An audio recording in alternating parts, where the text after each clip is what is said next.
everybody. Thank you for taking away the fire extinguisher. We do lithium-ion batteries, no LiPos, so no fire extinguisher needed up here.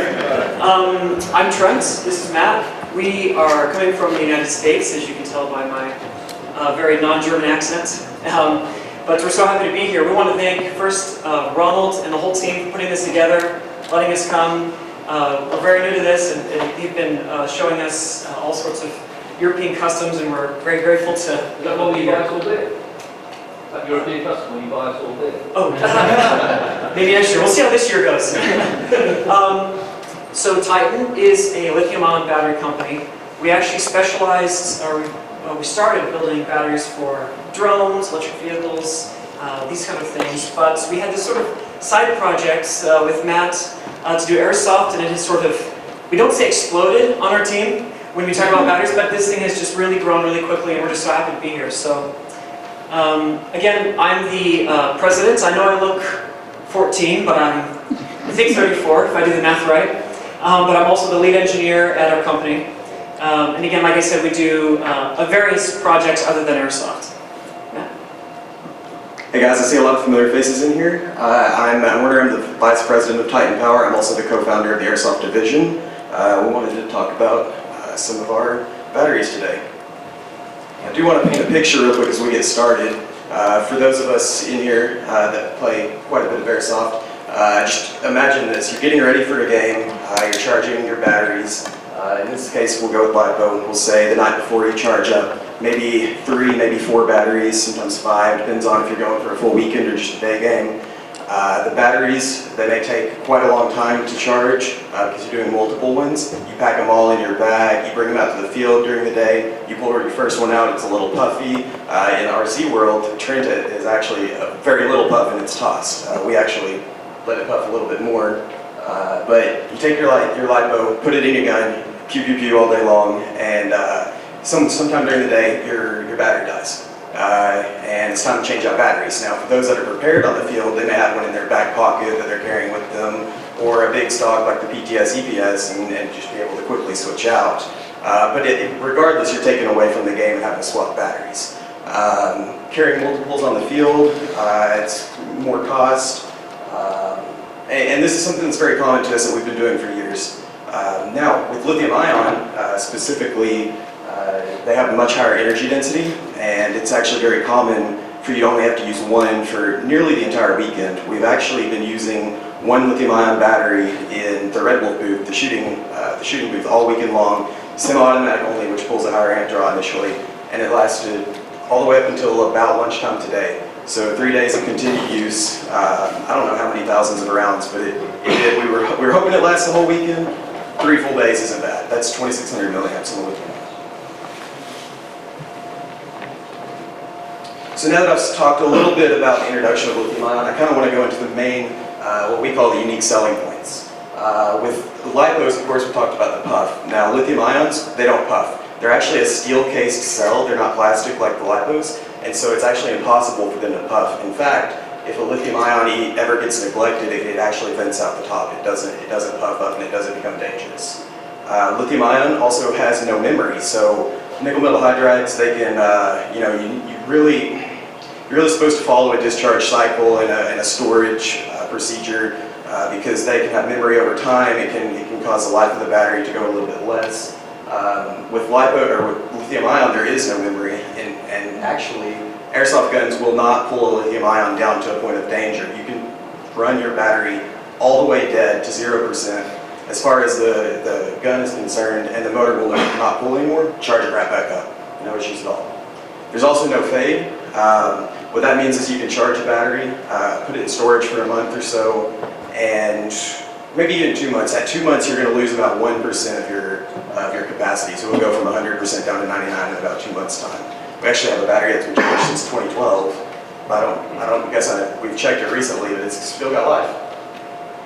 The energy density of lithium-ion is much greater. So our smallest battery, the 7.4 stick that fits inside all buffer tubes, is 2,600 milliamp, and that's about double the capacity of a LiPo in the same size. So there's much more energy density for the same footprint. They actually offer simple charging as well. There is no need to switch to lithium-ion charger. You can in fact continue using your LiPo charger. We actually in the office use the LiPo setting because it charges it a little bit better than the lithium-ion setting and is still safe to do. Some of the truly unique components of Titan Power, we are the thinnest and smallest lithium-ion battery in the airsoft market. There's lots of reasons for that, many of which are very close to us, we worked with NASA for a project to build them a robot. If you guys would like, you can search on YouTube the Super Bowl bot. It's this crazy, I couldn't even explain how it works, but you just need to search it up. It's this tubular design. They contacted us. They wanted us to build a battery that had very minimal wiring and very, very thin. And when we finished that project, Trent actually was like, this looks like an airsoft battery. So that's where the airsoft division spawned from. Our quality and consistency we're also very proud of.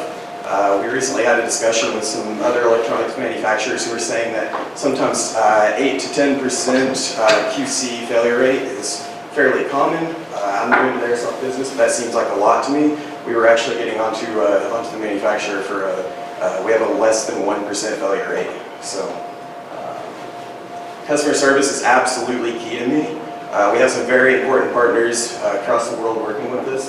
I'm very close to the US market. I have friends that understand that. Every time that something is mentioned about Titan Power on Facebook, I get tagged. I'd like to have a personal mission. I want to talk to every single person that mentions Titan Power on the internet. And I don't think that I'll hit everybody, but I do have people that are watching out for me and tagging me so that I can get as close as possible.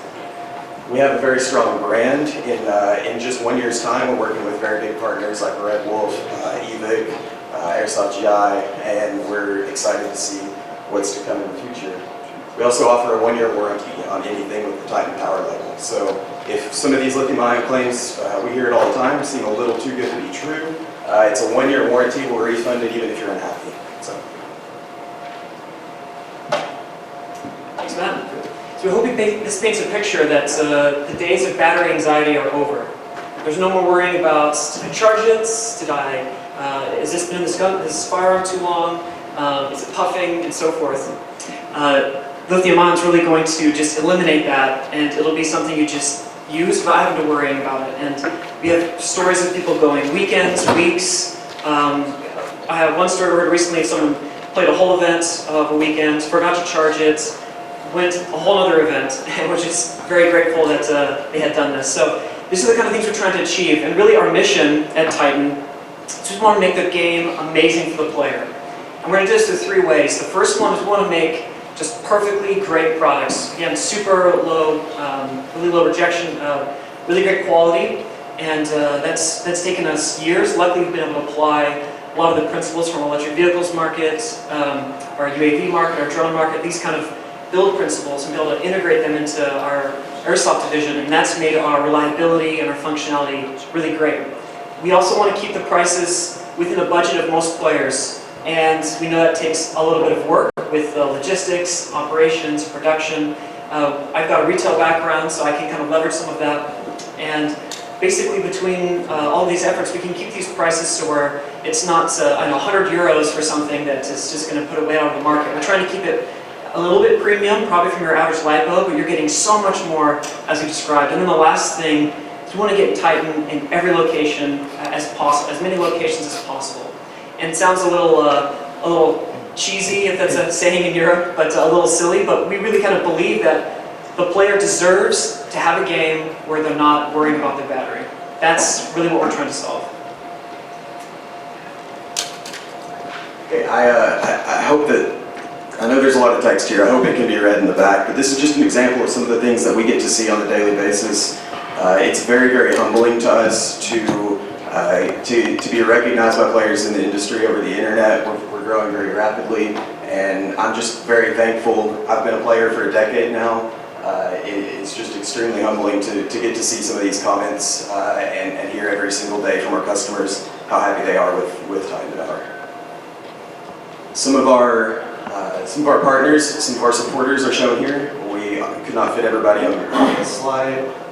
We just kind of chose some of the best people that have worked with us. We're announcing actually this IWA, the partnership with Red Wolf. We are very thankful for them and excited to see what the future holds with that. Thank you. So what we really need now is just your help. If you're an influencer, can we work with you? We want to spread the word of this technology. If you're in the media, we want to work with you, get an article written potentially. Or if you're a dealer, we want to send products to you so you can help your players. We're just looking for partners. In the US, if I could share a little bit of sales, I know gentlemen don't speak about money, but every month we order another 3 months worth. And we do that every month. And earlier in the spring we ordered the whole year's worth, and then that was gone in a few months, and then it's been crazy. Every time I talk to Matt, how much should we order? And he says, more. Just want more, whatever you've got, more than that. So it's just been an incredible journey to do this, and so we just need your help to do the same in Europe. We need this, we can't keep this great thing in the United States, we need to get it globally. So with that said, yeah. So this is actually our big guy. This is a 7.4 volt nunchuck. It is only marginally bigger than a nickel metal hydride. It'll actually still fit in every stock, crane stock that's available. The 7,000 milliamps. We actually had Popular Airsoft do a review on this. If you guys would like to watch that, they put it into a hire gun, a rental rifle, and just left it there for weeks and weeks and weeks. And they did the video showing kind of a timeline of how long it lasted. And then after the review, they said, Owen said he's still using it in all of his review guns, hasn't charged it once. So it will last for a very long time. Now, if you play every single day, I would expect for it to last maybe about a week. I had a bet with Michael from Airsoft GI in the States that he couldn't kill it after 5 days of play. He now owes me lunch. This is our newest gun, our newest battery. We developed this with Z-Shot for the American PDW in the US. The American PDW, of course, system of internals, it requires a very large battery to run it. It pulls quite a few amps. Wallace with the Z-Shot crew requested that we build the biggest battery possible that will still fit in their crane stock, and we were able to get a 5200 milliamp 11.1 to run this. Z-Shot has been incredible partners. We've had lots of customers request this. Z-Shot basically created the demand and the want for us to get this through production, and this will be available. It's available now through Z-Shot for America, but I believe Europe will have them soon. Maybe. I just have to add one thing. This battery here has enough discharge, if you plot its discharge rate, it's on the lower band of some of our electric vehicle batteries. So you could drive like a small cart with this. It's pretty awesome. What's next? So this is actually our flagship model. This is the one that's the most popular. This would be the Nunchuck 11.1. Many people that do Milsim events, even people that use CQB, and they want a good option. Of course, I should mention all of these batteries come in both DINs and Tamiya, so it's the player's choice. They don't have to rewire them. We want to offer both options. The 2600 7.4 stick, this is our most basic battery. This one's very good for rental guns, for fields, for entry-level players, anybody that needs to utilize the buffer tube space or maybe a handguard in front of like an M16 style rifle. This would be the battery. And maybe my most favorite, our HPA battery. Now this little guy is very close to us. It was an idea. We didn't know if we wanted to stray away from AEG. We didn't know if it would be a good idea for a company to go into the HPA world with batteries, and this has actually been our favorite thing to do so far. You may notice the little bulge on the top. This is actually a smart chip. Our 18650 lithium-ion cells are strong enough to withstand discharging down low enough and then charging back up. But these two little cells here weren't, and so we actually have a printed circuit board with a voltage cutoff that says some of these active drawing systems like the Wolverine and the Polar Star, if you leave it plugged in between games and forget to unplug it, it just draws and draws and draws lower and lower. This voltage cutoff will actually stop that from happening so that you can save the battery. Thank you. So I know it's really new technology. We wanted to open to see if there's any questions. I know it's sort of, if that's the right environment for it, but anyone questions we might be able to answer today? I think that the most common question we get is what is the C rating? Most of our cells are 10C, but as the electric professionals in the room would know, you multiply C rating by milliamp to give your true output and the power that you deserve. And so your 10C times 2600 milliamp, for example, would give you the same as maybe a 20C at 1300 milliamp LiPo, because the two numbers are multiplied together to be the same. And then, like Matt was saying, other questions we get asked, you can use a LiPo charger, no new chargers needed. We can't make them smaller yet, but we're trying. Give us time. And dealers, we're actively looking for them, but you can also find them on gettitanpower.com or titanpower.eu, the website. Thank you.